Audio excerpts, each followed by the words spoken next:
Karibu kwa B Academy. Mkuu, leo na swali. Wewe ni mwanasayansi au ulisoma sayansi au unaipenda sayansi? Leo tunaenda kujifunza maajabu ya fizikia, jinsi magnetiki inavyoweza kuzalisha umeme ndani ya waya au ndani ya loop wire.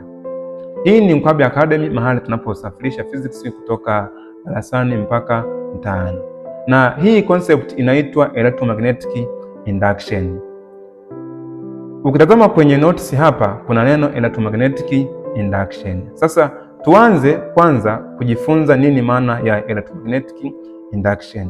Electromagnetic induction, huu ni mchakato wa kuzalisha umeme au voltage ndani ya waya ulionyoka au waya uliosukwa pale panapokuwa na mabadiliko ya magnetic flux. Sasa kupitia hii electromagnetic induction tunapata laws mbili ambazo zinaitwa law of electromagnetic induction. Law hizi, number 1 inaitwa microfarad, number 2 inaitwa Lenz's law. Microfarad ndo mtu wa kwanza ambayo alielezea namna gani mabadiliko ya magnetic flux yanaweza kuzalisha umeme au voltage ndani ya waya. Na kupitia microfarad ndipo tunapata vifaa mbalimbali ambavyo tunavitumia kwenye matumizi ya nyumbani, mfano generator, mfano mwingine transformer. Kwa hiyo ni kitu cha msingi sana. So nisikilize. Tukianza na Faraday's law.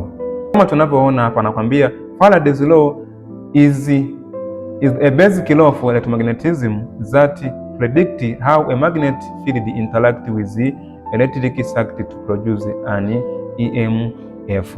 Manake ni kwamba kupitia hii Faraday's law hapa tutaenda kujifunza namna gani induced EMF inapatikana kutokana na mabadiliko ya magnetic flux. Lakini pia kupitia hii law tutaenda kujifunza how induced EMF affected by different factors when there is a changing of magnetic flux. Sasa nakukaribisha tuende kwenye maabara yetu ya fizikia tukajifunze zaidi. Tazama hapa nina stimulation yangu ambayo nitaenda kuplay hapa ili tujifunze zaidi. So tuisubiri hapa ndo inajiweka sawa kwa sababu tunatumia mtandao. Sasa ukiangalia hapa tuna balbu ambayo imeunganishwa na hii coil yetu ambayo ina 4 numbers of turns. Lakini pia hapa tuna magneti yetu ambayo ina north pole na south pole, ambapo tukibonyeza hapa manake tunaweza wa kubadilisha poles. Sasa lakini pia hapa tuna voltmeter. Voltmeter manake tukibonyeza hapa tutaenda kuruhusu kuona magnitude ambayo ina magnitude ya EMF ambayo ina be induced hapa. Lakini pia hapa na field lines, manake ni zile lines ambazo zitakuwa zina round kwenye magnet yetu. Faraday's law inasema hivi: whenever there is a changing of magnetic flux in a loop, the EMF is induced, which is directly proportional to the rate change of magnetic flux.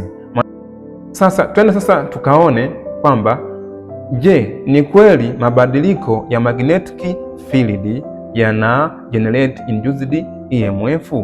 Sasa hapa tupo na balbu. Ili tuone kama ni kweli, tutaona pale endapo mwanga wa hii balbu utaonekana, kwa sababu ukiangalia hapa hii coil yetu hajaunganishwa na any source of electric current. Kwa manake kitendo kizima cha hii balbu kuwaka tayari ni kipimo tosha cha kusema kwamba there is a source of electric current au voltage. Sasa kama there is no source here, manake tayari mabadiliko ya magnetic flux yatabaki kuwa source of EMF. Sasa tuone kwamba mimi ninabonyeza hapa field lines alafu ninaingiza. Kwa nikiingiza hapa kwenye coil yetu tunaona kwamba there is a brightness in the bulb. Sasa kwamba ikiwa inaingia hii na kutoka tunaona kwamba mwanga kwenye bulb unatokea. Kwa maana tayari kumbe kwamba tayari pale panapokuwa na mabadiliko ya magnetic flux, ni kweli kwamba there is EMF induced. Sasa swali ni kwamba je, magnet ikitulia kuna mabadiliko au kuna uzalishaji wa EMF? Jibu ni kwamba hapana. There is no induced EMF when there is no changing of magnetic flux. Kwa sababu ikitulia hii maana hakuna mabadiliko yoyote yale. Lakini pia tunaona nikibadilisha hapa poli yangu hii nikiingiza hivi maana tayari pia there is induced EMF ambapo inabidi detected by this bulb. Kwa kumbe sasa tumekuja kukonkludi kwamba ni kweli pale panapokuwa na mabadiliko ya magnetic flux yanapelekea EMF to be produced. Lakini swali ni kwamba nilipokuwa ninaingiza hii, tunaona huku kwenye voltage mshale wetu unaenda kwenye positive, lakini inavyotoka hii tunaona kwamba mshale wetu unaenda kwenye negative. Sasa swali ni kwamba kwa nini ninavyokuwa naingiza kwa kupitia south pole inaenda upande wa positive, lakini nikiwa natoa hiyo upande wa south pole inaenda upande wa negative. Sasa jibu la hapa ndilo linalotupeleka kwenye kipindi kinachofuata ambacho tutaenda kuzungumzia kuhusu Lenz's law. So nawakaribisha sana. Lakini pia hapa kuna coil za aina mbili.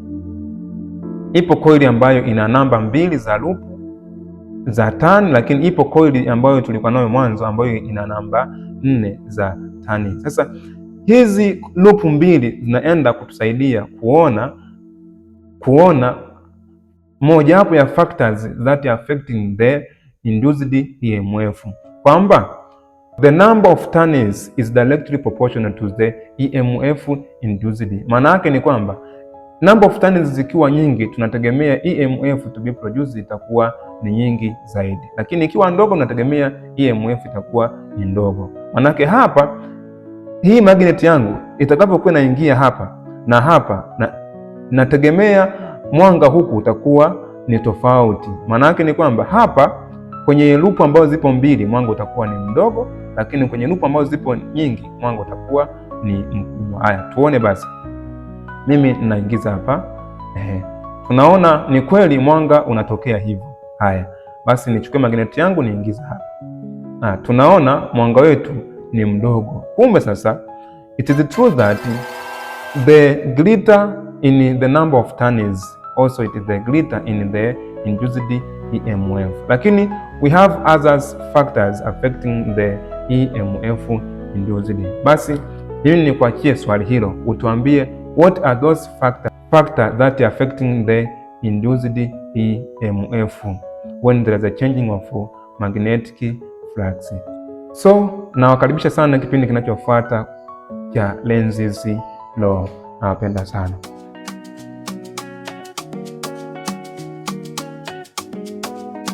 Karibu kwa B Academy. Physics kutoka darasani mpaka